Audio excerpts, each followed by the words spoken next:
and southern Kentucky. This is WYMT Mountain News at 6.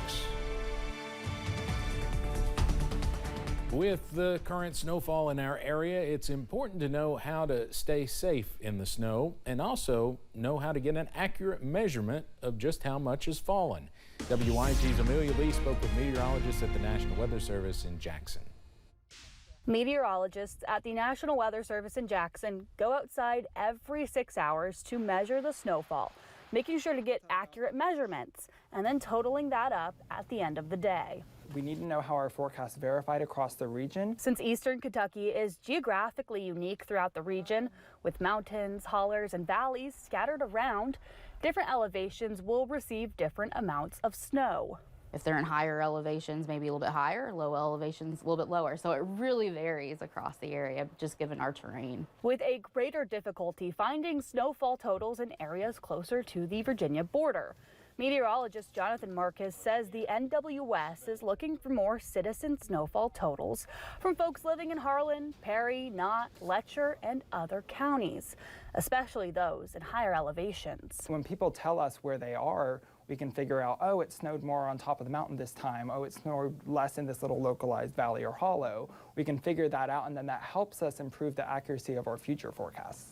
If you want to take a crack at measuring the snowfall at home, the National Weather Service says to get a white flat board of some kind and put that down before the snow falls. They say to then get a marking flag of some kind, make sure you know where you put that white board, and then get yourself a ruler so you can accurately measure that snowfall on a flat surface. The snow accumulates on different surfaces in different manners, so we want to make sure it's standardized. Marcus says one of the first rules of forecasting is to look outside and see what's actually happening.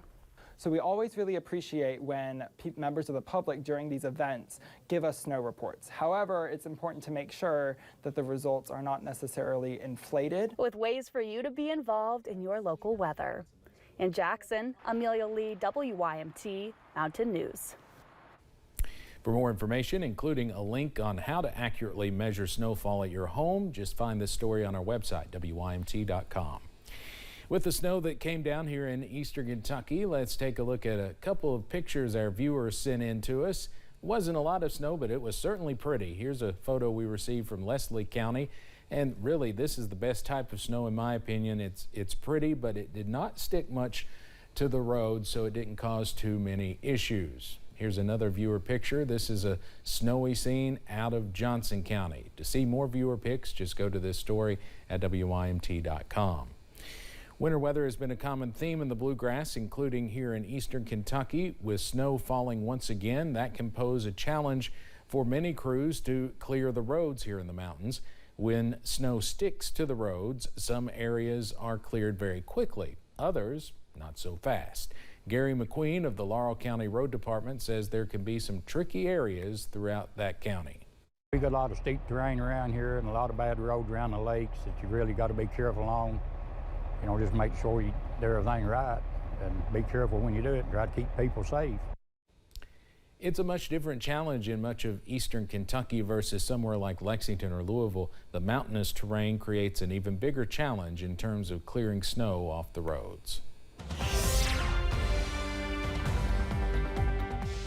And as that second round of snow pushes through, if by chance you are going to measure your snowfall in your location, make sure you upload it to the WYMT First Alert Weather app, and you can do so by scanning that QR code on your mobile device. On the bottom right-hand corner, there's an upload button. You can upload those pictures, and it'll be sent to the First Alert Weather team, and we can put them on air that way as well. Here's the latest with live pinpoint Doppler radar. You can see that line of snow pushing through eastern Kentucky. We'll go ahead and pinpoint some locations just to the east of London, over towards portions of Clay County near Manchester, east of Barberville, going towards Middlesboro, seeing some snow activity. Across portions of I-75 just south of Richmond, over towards the Mount Vernon area. Berea seeing a little bit of snow. There's Irvin seeing some snow. Same story in Stanton, West Liberty, and Moorhead. Now that snow chance is going to continue as we go throughout the next couple of hours. And right now we're seeing temperatures in the 20s and 30s. That feels like temperature, though, with the exception of London,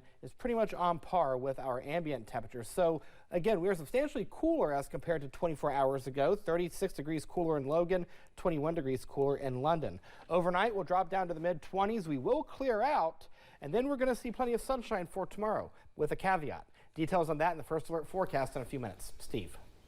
Eric, thank you.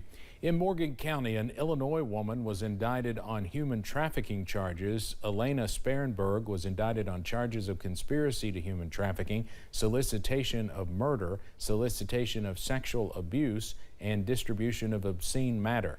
3 of the charges are considered felonies. Sparenberg is being held at the Rowan County Detention Center. A special judge and circuit court clerk has been appointed in the case where a former sheriff is charged with killing a district judge. Circuit Court Judge Christopher Coron will now step in to oversee the case regarding Mickey Steins versus the Commonwealth. Coron regularly serves the 8th Judicial Circuit, which includes Edmonson and Warren counties out in western Kentucky.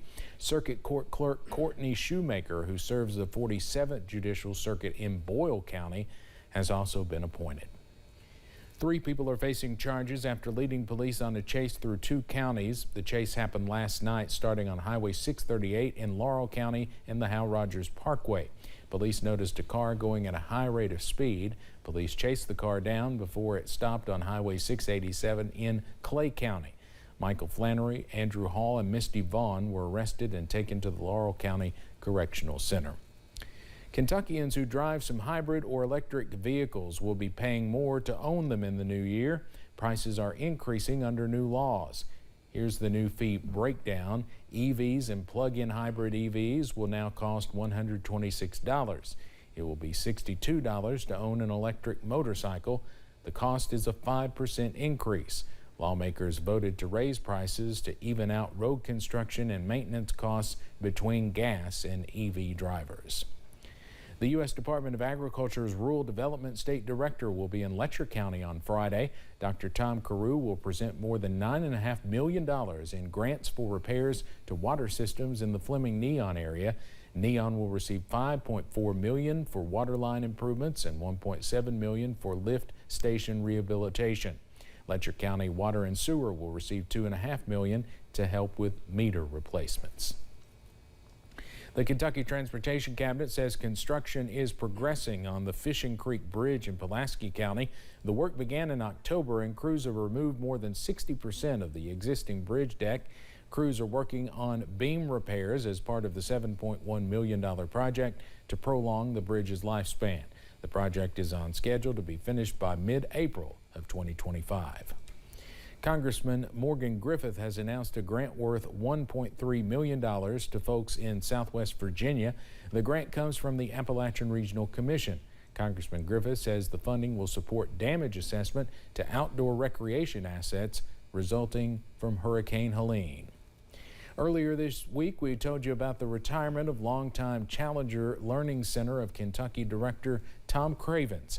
WYMT's Madison Carmouche sat down with him and his successor about what is next for the center in Hazard.